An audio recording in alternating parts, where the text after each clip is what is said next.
सबसे पहले मैं हृदय की गहराइयों से श्री आरिफ मोहम्मद खान साहब का हृदय से स्वागत करता हूं और आभार व्यक्त करता हूं कि केरल से चल करके इस कार्यक्रम के लिए वो कश्मीर तक आए।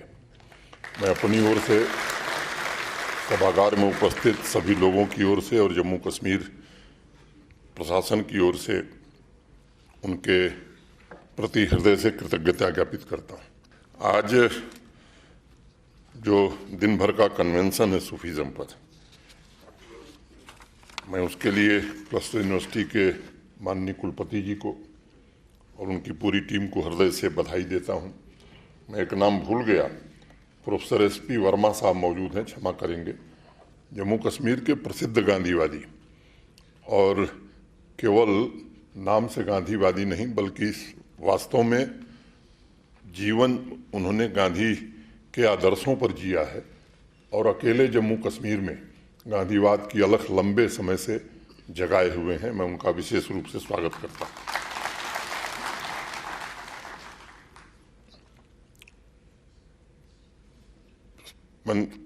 आप सब जानते हैं कि सीरियल जब अच्छा आने वाला होता है, टेलीविज़न अगर आप देखते हैं तो विज्ञापन थोड़ी देर के लिए अच्छा लगता है। अभी बहुत बढ़िया सीरियल आने वाला है, आरिफ भाई आपके सामने बोलने वाले हैं।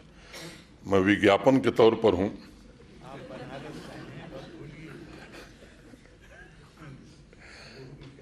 तो मैं कोशिश करूंगा कि विज्ञापन की मर्यादा का उल्लंघन न करूं ताकि आप लोग लुत्फ ले सकें और सही में जान सकें। उनको सुनने के बाद बात शुरू करूं उसके पहले एक छोटी सी कहानी मैं आपको सुनाना चाहूँगा। एक दिन एक झरना घूमते घूमते रेगिस्तान के पास पहुंच गया और जैसे ही उसने 4 कदम बढ़ाए पानी सूखने लगा। झरना बहुत परेशान हुआ, घबराया और मन ही मन कहने लगा कि शायद मैं जिंदा रेगिस्तान पार नहीं कर पाऊंगा। रेगिस्तान ने उसके मन की आवाज़ सुन ली और उसने कहा कि अगर हवा रेगिस्तान को पार कर सकती है तो तुम क्यों नहीं कर सकते हो। तब झरने ने कहा कि हवा तो उड़ सकती है लेकिन मैं उड़ नहीं सकता। रेगिस्तान ने जो बात उसके बाद कही कि ये तो और अच्छी बात है, तुम अपने आप को हवा को सौंप दो, उसे अपने आप को समर्पित कर दो, उसे रेगिस्तान के पार ले जाने के लिए कहो। झरने ने एक पल सोचा और कहा कि अपने आप को सौंपने का मतलब मेरी निजी हस्ती ही खत्म हो जाएगी। रेगिस्तान ने उसे समझाया कि हर कदम आगे बढ़ाते ही तुम जो हो वो मिट जाता है, क्योंकि अस्तित्व अलग अलग स्वरूपों से बना है। इसलिए एक बार कोशिश करके देख लो। बात तार्किक थी, इसलिए झरना मान गया और उसने अपने आप को हवा को सौंप दिया। हवा उसे रेगिस्तान के पार दूर पहाड़ों तक लेके चला गया और धीरे से एक चोटी पर बादल बनकर फिर बारिश होने लगी। रेत का एक कण झरने के साथ आया था।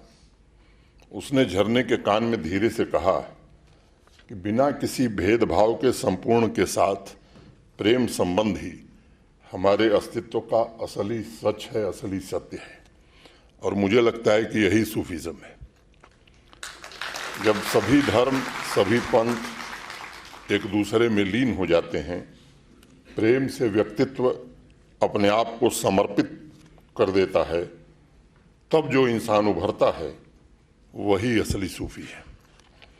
जिस व्यक्ति के भीतर अल्लाह कहिए, परमपिता परमेश्वर कहिए का सितारा बज रहा हो, अस्तित्व के सौंदर्य के कमल खिल गए हों, वही सूफी है। साथियों, कमाल की बात है कि अनेक शोध, रिसर्च करके भी सदियों से लोग इसका दूसरा पर्यायवाची शब्द नहीं खोज पाए।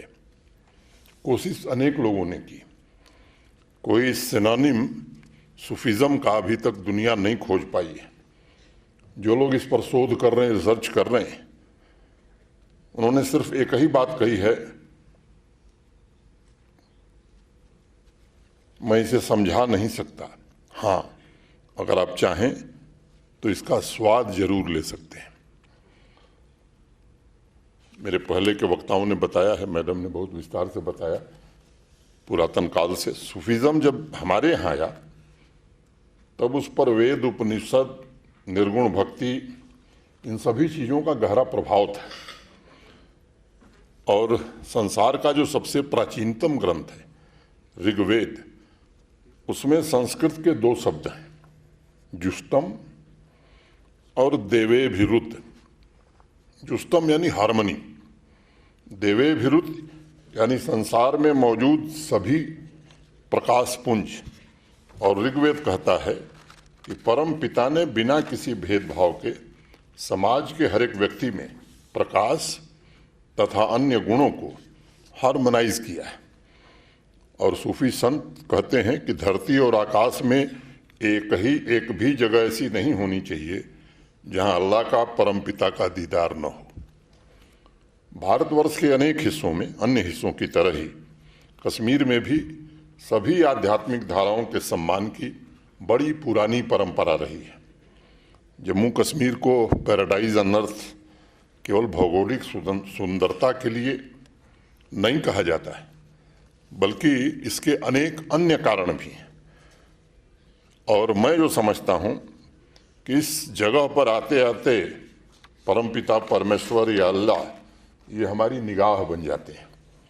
विश्व के इस एकमात्र शारदा पीठ ने सभी पंथों, सभी धर्मों, मानव समाज में जो कुछ भी महान था उसे स्वीकार किया। और इसलिए इस्लाम हो, हिंदुइज्म हो, बुद्धिज्म हो, तीनों धर्मों की जो खूबियां थीं, जो अच्छी बातें थीं, और उसमें जो शामिल मानवतावाद था, सहिष्णुता थी, सांप्रदायिक सद्भाव था, शांति थी, इसका आदर्श कश्मीर की मिट्टी में रचा बसा है। इसीलिए कश्मीर को पूरी दुनिया आदर की दृष्टि से देखती रही है। कश्मीर में इस्लाम और सूफीज्म के आगमन से पहले वासुगुप्त ने शिव सूत्र की रचना की थी, और उसका एक सूत्र कहता है, आत्मा चित्तम जागृत द्वितीयम करह। आत्मा चित्त है, और जो इस बात को समझ लेता है, ऐसे जागृत योगी को सारा जगत ही मेरी किरणों का प्रस्फुरण प्रतीत होता है।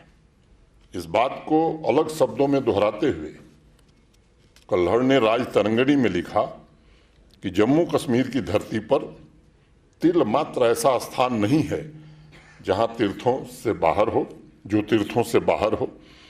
और यह इस धरती का पुण्य प्रताप है कि जो पदार्थ स्वर्ग में भी दुर्लभ है वह जम्मू कश्मीर में बहुत आसानी से सुलभ है। सभी धर्मों का सम्मान, सभी उपासना पद्धतियों का आदर, ये कश्मीर की पुरातन परंपरा रही है। बौद्ध दर्शन में भी ये बात कही गई है, दूसरे धर्म के सम्मान द्वारा हम स्वयं अपने धर्म का सम्मान बढ़ाते हैं। इस पीर वीर सूफी ऋषियों की धरती पर बाद के वर्षों में सैयद बुलबुल शाह, मीर सैयद हमदानी ने समाज में प्रेम और एकता के बंधन को और मजबूत किया। जम्मू कश्मीर के प्रसिद्ध कवि महजूर ने लिखा है कि अगर मुसलमान दूध है तो हिंदू शक्कर है, दोनों को एक साथ मिल जाने दो, कलह त्यागो और प्रेम को पनपने दो। और वो कहते हैं कि हवा को बहुत सरकशी का नशा है, हवा को बहुत सरकशी का नशा है, मगर ये न भूले दिया भी दिया है, ये मिसरा नहीं है वजीफा है मेरा, खुदा है मोहब्बत, मोहब्बत खुदा है। ये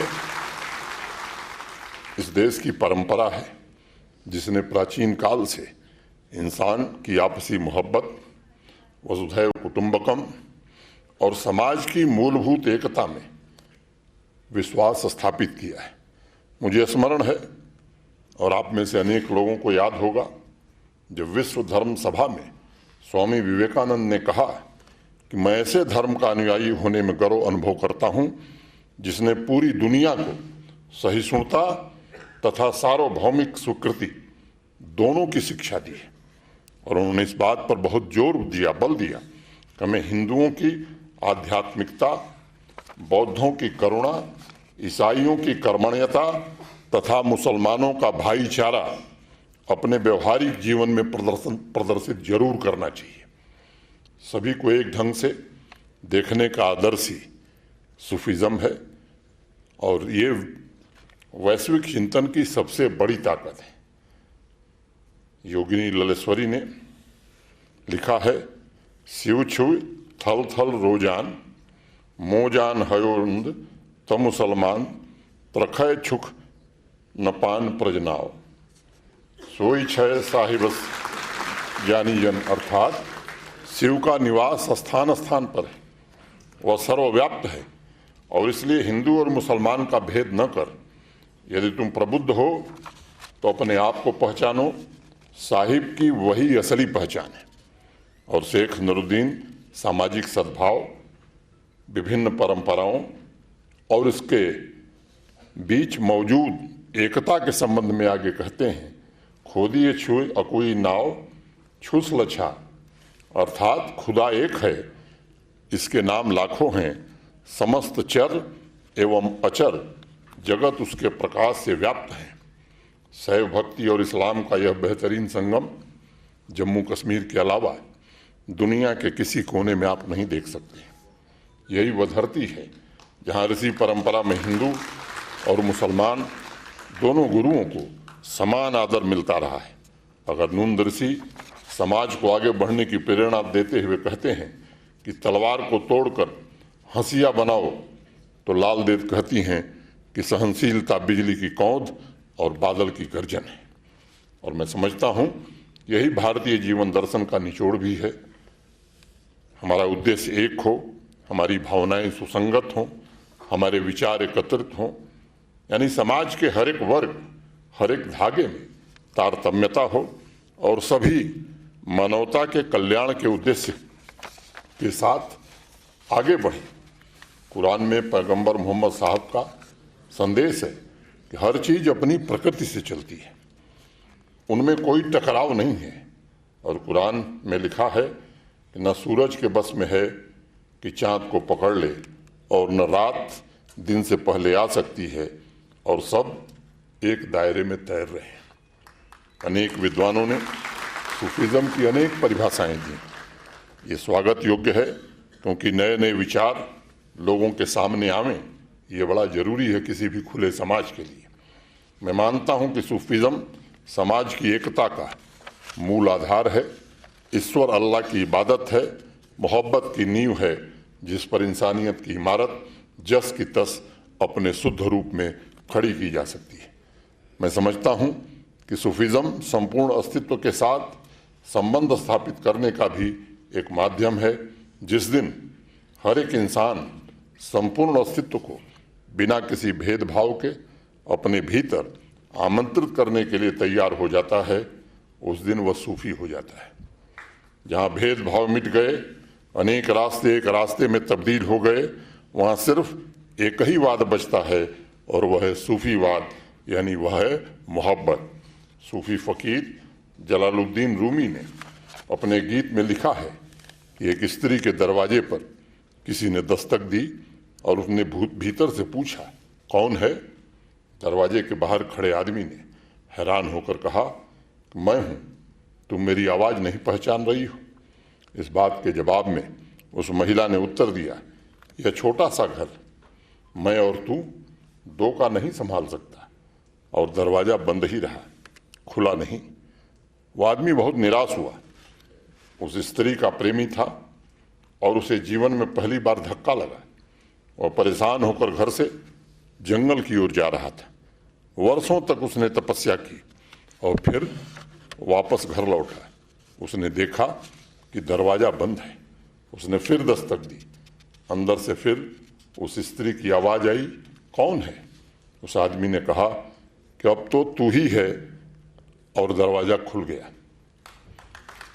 साथियों, जब भी आप इस गीत के बारे में सोचेंगे, पढ़ेंगे, तो मुझे लगता है कि ऐसी बात कहने की हिम्मत सूफी फकीर के अलावा और कोई कर नहीं सकता है। यहाँ तक मैं समझ पाया हूँ। रूमी कह रहे हैं मैं और तू का मतलब है कि कहीं न कहीं भेद है, और भेद का तात्पर्य है कि कलह की संभावना है। जिस क्षण यह भेद मिट जाता है उस पल व्यक्ति और समाज अस्तित्व के साथ एक हो जाते हैं, और अस्तित्व अपनी तरफ से पूरी कोशिश करता है कि हर एक व्यक्ति तक पहुँचे, उसमें समाहित हो जाएं।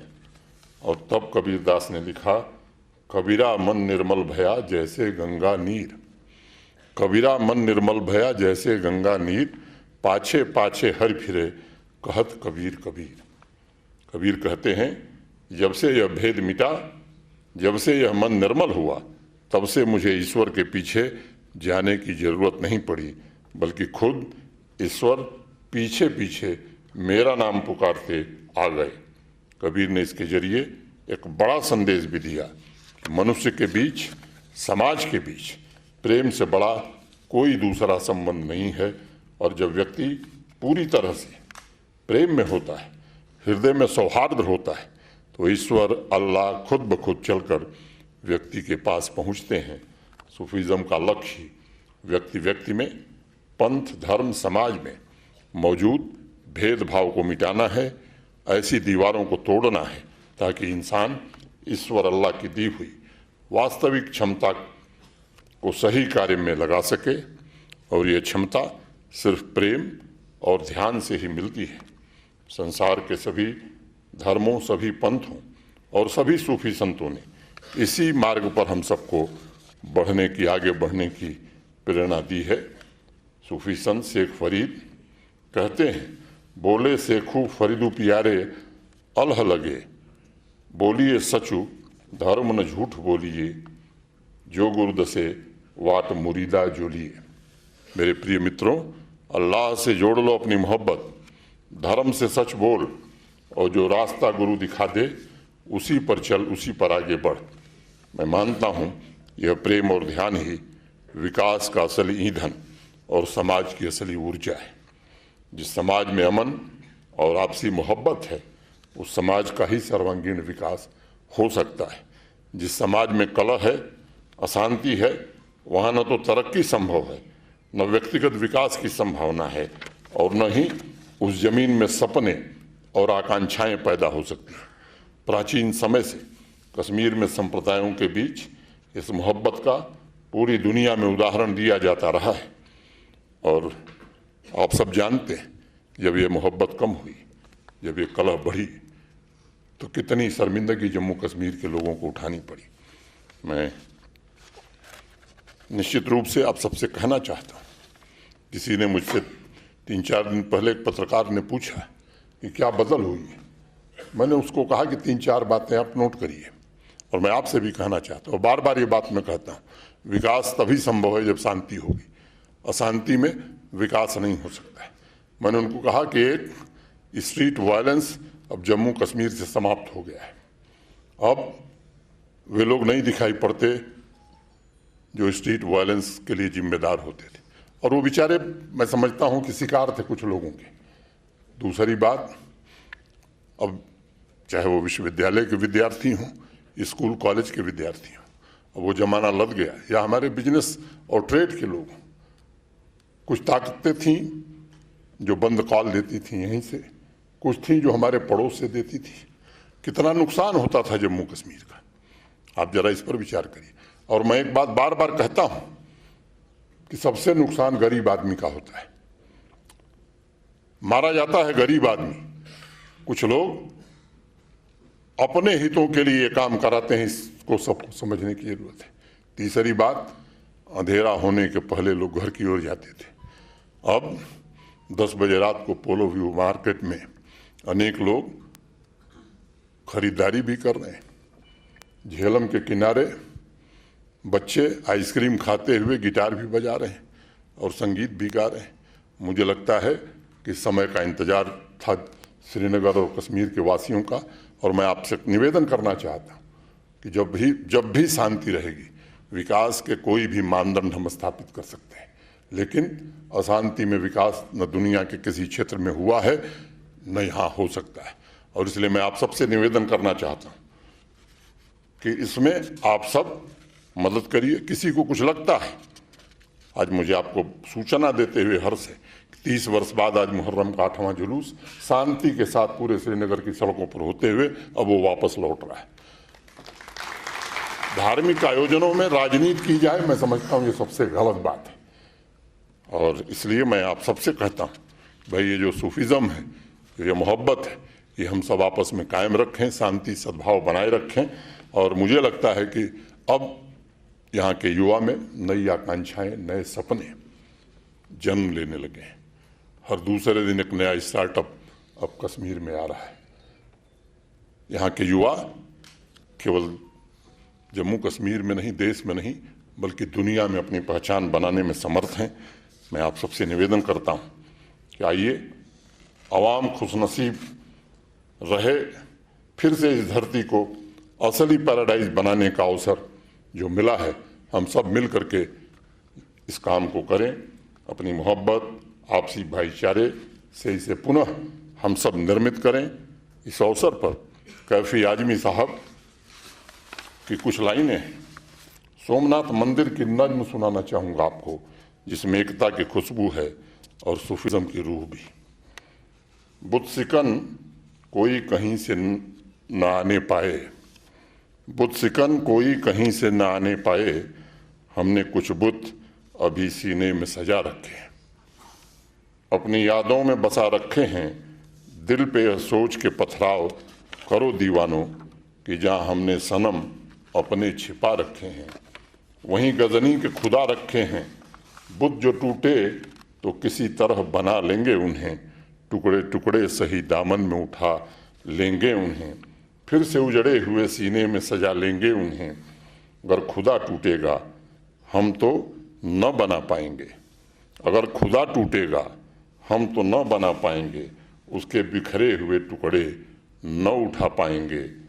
तुम उठा लो तो उठा लो शायद, तुम बना लो तो बना लो शायद, तुम बनाओ तो खुदा जाने बनाओ कैसा, तुम बनाओ तो खुदा जाने बनाओ कैसा, अपने जैसा ही बनाया तो कयामत होगी। प्यार होगा न जमाने में मोहब्बत होगी, दुश्मनी होगी अदावत होगी, हमसे उसकी न इबादत होगी। वज़हते बुत सिकनी देख के हैरान हूँ मैं, बुत परस्ती मेरा सेवा है कि इंसान हूँ मैं। एक न एक बुत तो हर एक दिल में छिपा होता है, एक न एक बुत तो हर एक दिल में छिपा होता है, उसके 100 नामों में एक नाम खुदा होता है, उसके 100 नामों में एक नाम खुदा होता है। बहुत बहुत धन्यवाद। जय हिंद। फिर से मैं आदरणीय आरिफ मोहम्मद खान साहब के प्रति हृदय से आभार व्यक्त करता हूँ।